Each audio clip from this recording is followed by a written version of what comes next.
अफसोस होता है, कौम के साथ मजाक हो रहा है। हमें उम्मीद है अदालत से हमें इंसाफ मिलेगा, लेकिन जो हुकूमत ने किया है, जो इमरान खान साहब के साथ जुल्म हुआ है, मैं स्ट्रांगली इस पे बिलीव करता हूँ, इसलिए पाकिस्तानी कौम को ये बात कर रहा हूँ। ये नुकसान इमरान खान का कम और पाकिस्तान का ज़्यादा हो रहा है। एक एक दिन जो इमरान खान का जेल में गुजारा जा रहा है, ज़िंदान में जो उनको रखा जा रहा है, ये न सिर्फ पाकिस्तान बल्कि पूरी उम्मत मुस्लिमा से जुल्म अजीम ये है कि आज अगर इमरान खान बाहर होता, आज अगर शाह महमूद कुरैशी वज़ीर ख़ारजा होता,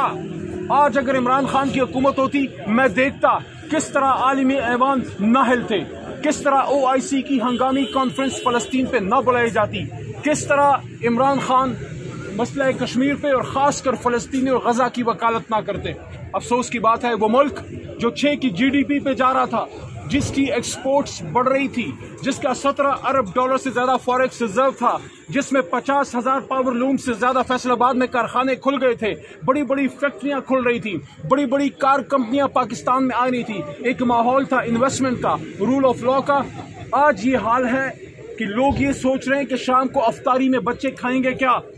और 20 दिन के करीब रह गए हैं ईद पे। बच्चों को सी के हमने कपड़े कौन से लेके देने, कहाँ से लेके देने, किस तरह लेके देने, इस पे कौम को ये लोग ले आए हैं। बहुत जुल्म है, बहुत जुल्म अजीम है। लोग कहते हैं कि ईद तक निकल आएंगे। मैं कहता हूँ आज की रात भी इमरान खान जेल में क्यों गुजारे,